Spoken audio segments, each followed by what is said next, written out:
Hey, welcome to Whack Comics. I'm Jeff Lemire. I'm Lee's first favorite creator, as opposed to Matt Kent, who's his second favorite creator. So, as always, I'm better than Matt, and you're watching Whack Comics. Hello everyone, welcome to fucking Whack Comics. Today I'm going to show you my slab collection.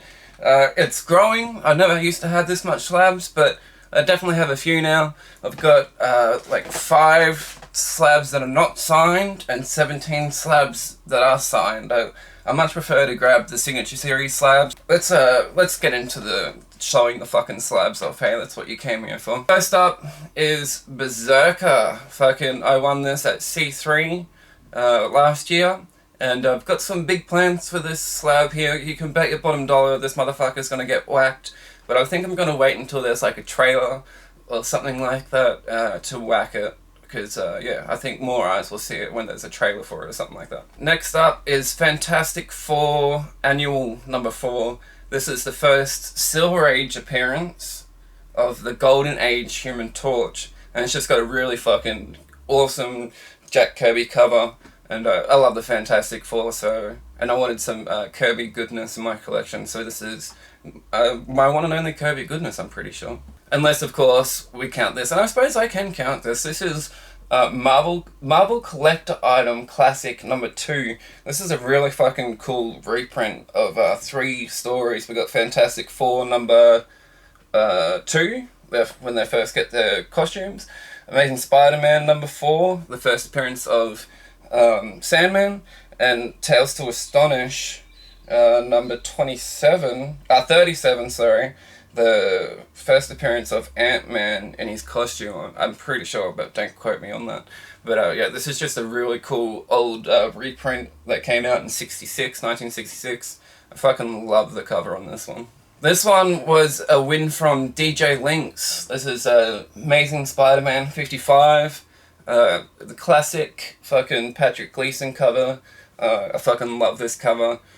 I'm pretty happy to have it in the slab. And not had to pay for it either, which makes it even better. This is the last of my not signed slabs, and this is Peter Porker, The Spectacular Spider-Ham, issue 1 from 1983. This is the first appearance of Spider-Ham, and I do love me some Spider-Ham, especially since the Spider-Verse movie came out. I love him even more. Next up we have Wolverine, issue 66, signed by Mark Millar. This is the start of the Old Man Logan storyline and the first appearance of Old Man Logan, signed by Mark Millar. Like I said, I found this for a steal at a pawn shop. I had no idea they carried comics there, and I also got my Jack Kirby Stan Lee signature comic there. If you haven't seen that video, go check it out, because that comic is fucking sweet. Next up, we got The Death of Wolverine number 1, the Scotty Young variant, signed by Scotty Young. I always wanted one of these Scotty Young baby cover things that he does for Marvel, and I've picked this one up for really cheap. And I only really needed one for my collection, and I'm happy with this one here. I love Scotty Young. Shout out to Scotty Young. Next up is some more Scotty Young goodness. This is Twig number 1, the first appearance of Twig, the creator-owned series from Scotty Young, and this is the Scotty Young cover, signed by Scotty Young.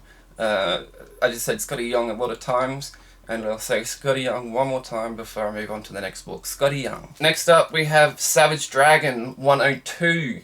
This is one of the first appearances of Invincible. It has a 5-page preview of Invincible in the back there, and this copy is signed by Robert Kirkman, the creator of Invincible. And there's not too many copies out there that are signed by Kirkman, so I feel like I'm pretty lucky to have this book here. And the first appearance, the Invincible issue 1 is a bit out of my price range now, so I'm settling for this one here for my Invincible fix. Next up is Detective Comics 871.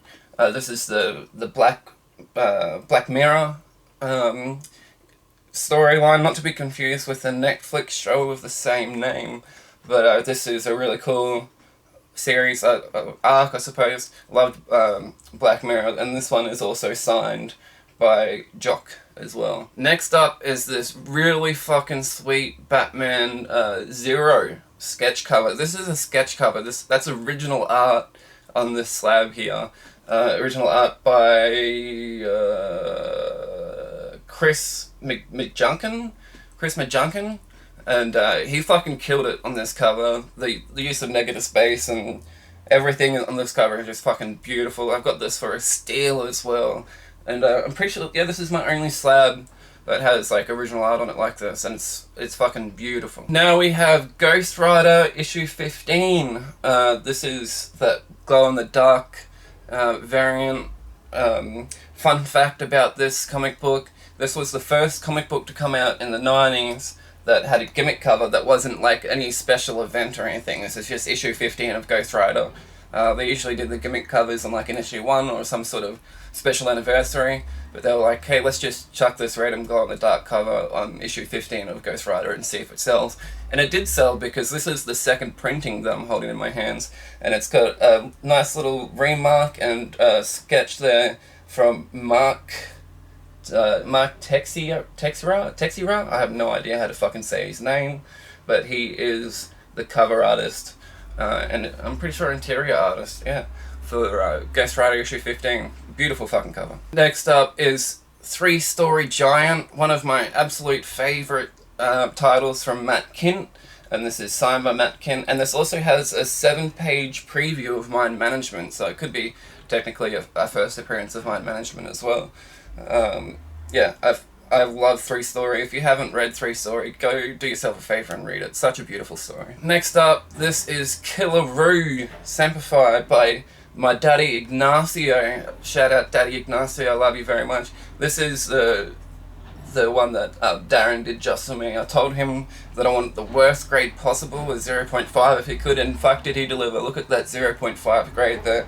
This book has been burnt, it's been sketched with some glasses and mustache, it's been fucking crinkled to shit, and that's how we got our beautiful 0.5 on that one. Now we go through all my Jeff Lemire covers. I have a fair few Jeff Lemire signed slabs, because if you didn't know this, Jeff Lemire is my favourite comic book creator of all time. I don't know if you know that, because I don't mention it very often, but here is Platona, issue 1, signed by Jeff Lemire.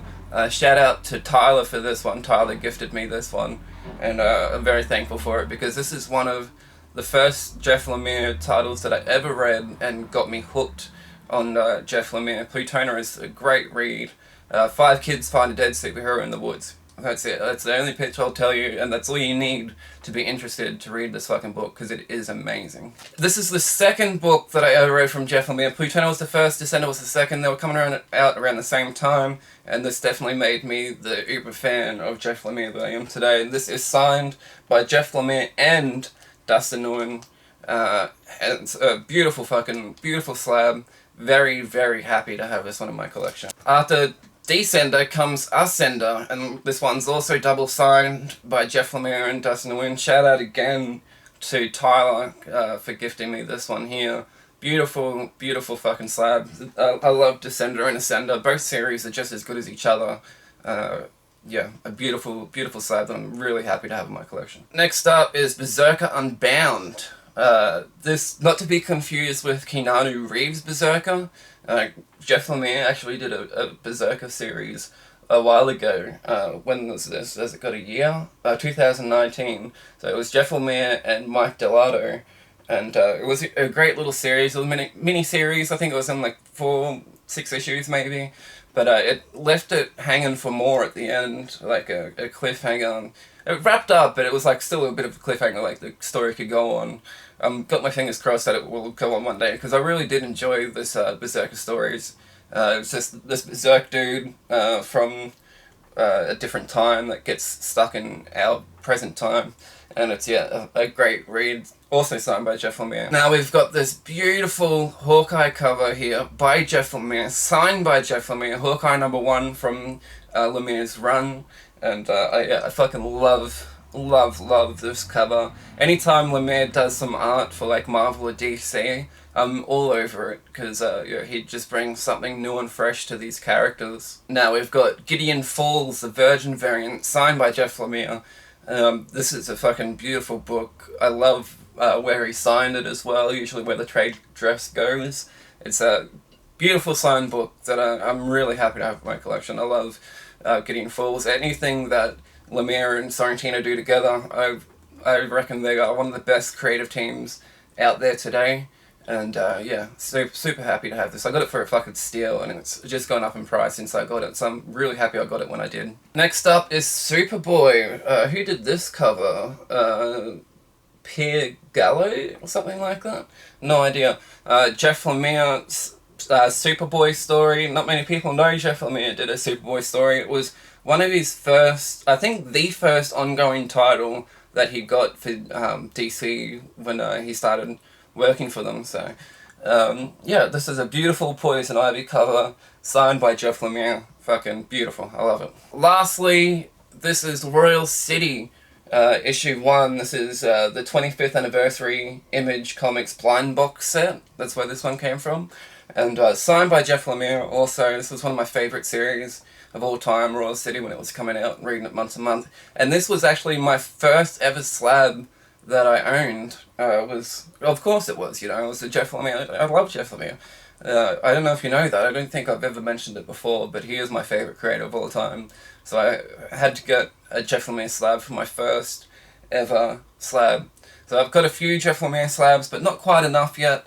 I'd love to get one from every title that he's done. That's my goal, my dream for my comic book collecting. You know, and some people might not think that's a great goal or whatever, but fucking, as Two Brothers Comics say, collect your own way and all that fucking trash. But that's it. That's my slab collection so far. It's fucking grown a lot in the last couple of years. When I first started White Comics with Tyler, I literally had this one slab. That's it, one slab. So in 3 years, I've got a lot more. I think it's I've got 17 signed slabs and 5 not signed slabs. So that's what, like 22 slabs that I have from 1 to 22 in 3 years. It's pretty big for me. I know there's a lot of people out there that get like fucking 22 in one go, but that ain't me. But I'm glad that I've what I got. Anyway, thanks for watching.